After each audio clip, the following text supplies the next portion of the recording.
जलसों में तो अब कोई चीज़ नहीं रह गई है। पीडीएम के जो जलसे लाहौर के बाद से तसलसल है कि वो बस वो टेम्पो नहीं रहा।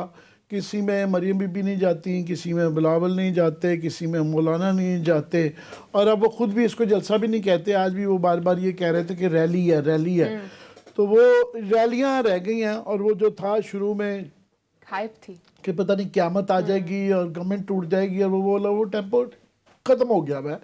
बल्कि मैं समझता हूँ अभी बहुत ज़्यादा पीडीएम कमज़ोर पड़ गई है कि लहजे से दरारें नज़र आनी शुरू हो गई हैं। ये जो सेनेट का इलेक्शन ही फॉर एग्जांपल कि सेनेट का इलेक्शन करेंगे तो अब वो मज़ का खेज लगता है जब वो कहते हैं कि 31 तक दे दें वरना तो हम कर लेंगे सारा।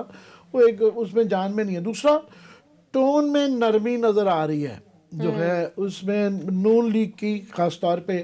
कि आज मैं शायद खाकान अब्बासी साहब का इंटरव्यू देख रहा था जियो पे, तो वो बड़ी नरम उनकी गुफ्तगू थी। उन्होंने कहा नहीं देखें, अगर वो जो है इस्टेब्लिशमेंट अपोजिशन के रजिस्टर कर लेती है तो काफ़ी है, तो हम लोग आईनी तरीके से ये हटाना चाहते हैं। वो किसी तरीके से सख्त बात नहीं तय कर रहे। दाएं बाएं से हामिद मीर साहब ने बड़ी कोशिश की मगर वो पकड़ाई नहीं दे रहे थे। वो बड़ी बड़ी नरम गुफ्तगू कर रहे थे। तो वो जो जलाल था ना उनका, वो सारा जलाल उनका बैठ गया था। उसी तरह ही मैं बाकी भी समझ आती है कि पीपल्स पार्टी भी जो है सख्त बात नहीं कर रही। वो पीटीआई के ख़िलाफ़ तो कर देती है मगर वो इस्टेब्लिशमेंट की बारे में भी सख्त बातें नहीं कर रही। मगर मौलाना की एक डिफरेंट सिचुएशन है। एक शरीफ ख़ानदान की कि वो उनका ज़ाती जो मसला है उनका दाव पे सब कुछ है, और दूसरी मौलाना जो है ना वो तख्त या तख्ता उनके लिए पीछे हटने वाला नहीं रह गया। पीछे रह कुछ नहीं गया उनका। वो इसलिए कि पहले पार्टी में भी एक दरार आ गई है कि वो पार्टी पीछे से बलूचिस्तान की तकरीबन उनकी आधी जो है ना पार्टी फारिग हो गई है, और केपी के अंदर भी जो हैं दरारें हैं। तो अगर वो शिकस्त खुर्दा वापस वो चले जाते हैं तो उनको नज़र आ रहा है कि ये इसके बाद ये अभी अभी मुकदमात की एक ओपन है। तो अगर ये वो इसमें नज़र आया कि शेर ज़ख्मी हो गया हुआ है तो फिर उनका पता है फिर यहाँ पे वल्चर्स क्या उनको उसका उनका कीमा बना देंगे लोग। तो इसलिए उनके लिए बस कोई चॉइस नहीं है सिवाय इसके कि अगर फिजिकली फोर्स ना कर सके तो ज़ुबानी कम अज़ कम ये अल्फाजी जंग एक जारी रखें और जितनी सख्त बात की जा सके की जाए। मैं समझता हूँ ISPR ने आज बड़ा नरम बात की थी। उन्होंने एक किस्म का टाला था ये सवाल, एक सियासी एकदम से हो गया तो डीजी साहब ने बड़ी अक्लमंदी के साथ बड़ी खूबसूरती से उसको टाला था कि ये बड़ा पोलाइट एक किस्म का जेस्चर दिया था कि नहीं जी वो क्या पिंडी में क्यों आएंगे और वो आएंगे तो चाय पिलाएंगे। वो कोई तंजिया या नहीं था, एकदम वो अपनी तरफ से पोलाइट आंसर रखना चाह रहे थे। मगर वो मौलाना तो ढूंढ रहे हैं कोई ना कोई, अगर ये पोलाइटनेस आ गई बीच में तो वो सारा सिस्टम उनका बैठ जाएगा। तो मौलाना ने इसलिए ये भी और आइंदा भी अल्फाजी जंग की हद तक जो है ना जारी रहेगा।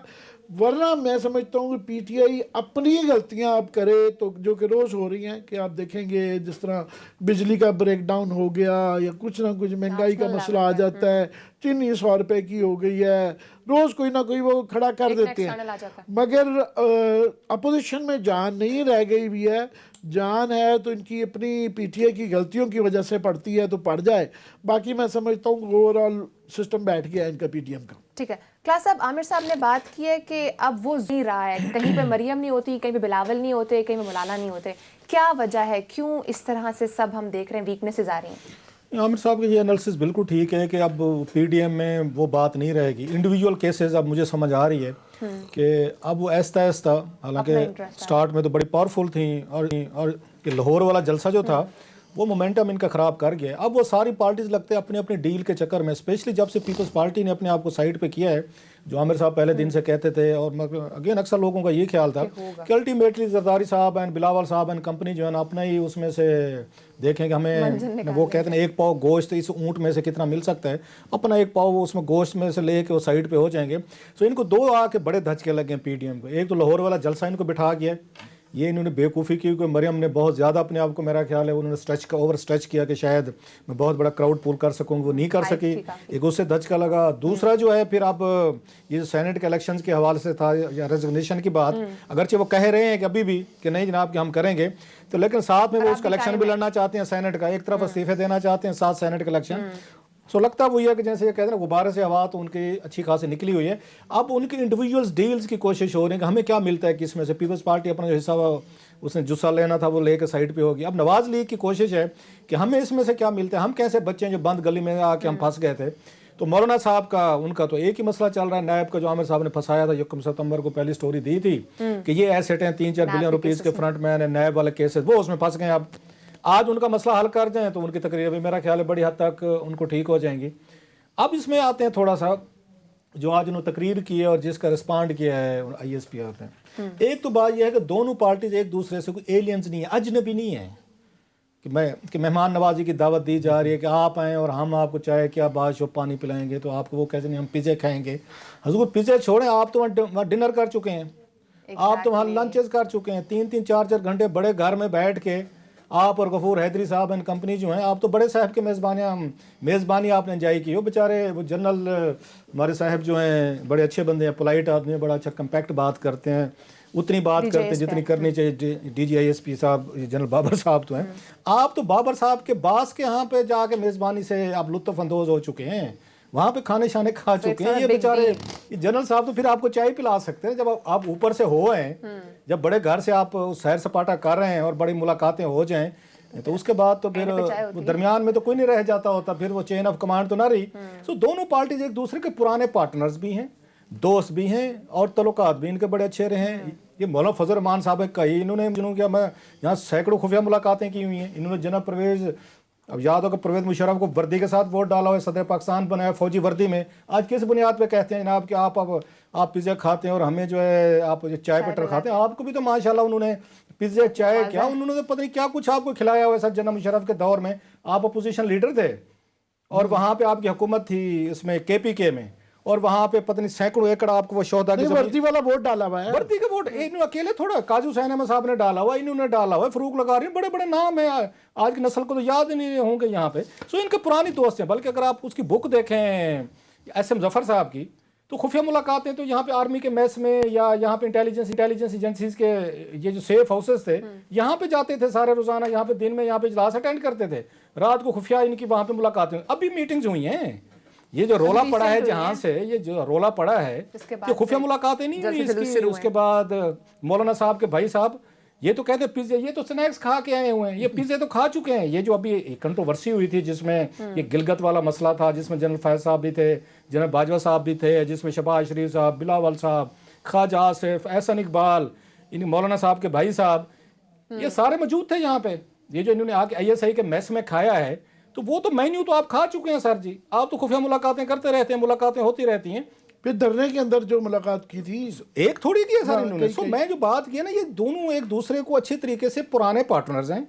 पाकिस्तान में जो अब मैं कहना नहीं चाहता, वो अलायंस की जो बात होती है, MMM की बात की जाती है कि जनाब हमारी इस्टेब्लिशमेंट और हमारे मुल्ला साहबान जो हैं, they are old partners, they are friends. बस कभी कभी आमिर मतीन साहब की खबर की वजह से थोड़ा झगड़ा पड़ जाता है, but otherwise they are the साहब आखिरी दफ़ा जो इनकलाब जो JUI में आया था वो 1986 के अंदर जो MRD मूवमेंट का ये हिस्सा रहे थे, वो आखिरी इनकलाब था।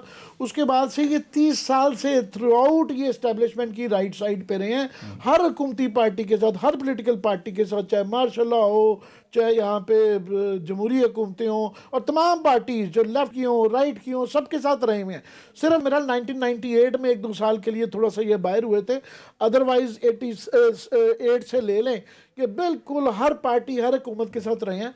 तो 2 ही लेवरेजेस होती हैं आपके, एक होता है इखलाकी, तो इखलाकी तो इनका कोई जवाब नहीं बनता। जिस तरह ये काज साहब जो कह रहे हैं कि जनाब ये 1990 का इलेक्शन भी इन्होंने भुगताया, जो कि बेग साहब वाले जो पैसे बटे हुए थे, उसके बाद इन्होंने 2097 में भी भुगताया, 2002 का बेनिफिशियरी थे, वो सबसे कंट्रोवर्शियल इलेक्शन वो था, रेफरेंडम का हिस्सा रहे, सब कुछ रहे। तो इखलाकी तो इनके पास कोई नहीं रहता, बाकी रह जाता है अमली की जो थी ना, वो एक डर इनका, वो इनका पिछले धरने पे इन्होंने साबित किया था। मगर वो अभी जो है ना ओवरऑल जो इम्पैक्ट है ना, वो अमली सियासत का वो जो रोब था, थोड़ा सा पार्टी के अंदर डिवीज़न होने से भी, ओवरऑल जो है PDM के अंदर इख्तलाफात की वजह से भी वो इनका कमज़ोर पड़ गया है। और तीसरा, इनके जो ये ऊपर एक तलवार लटक रही है ना, जो मर्ज़ी वो कहें ठीक है, डरा रहे हैं, वो करवा रहे हैं, मगर इनके घर के अभी जो मैं पता कर रहा था कि अभी लेटेस्ट स्टेटस क्या है, तो वो इनके बहुत ही करीबी रिश्तेदार और इनके जो दोस्त हैं जिनके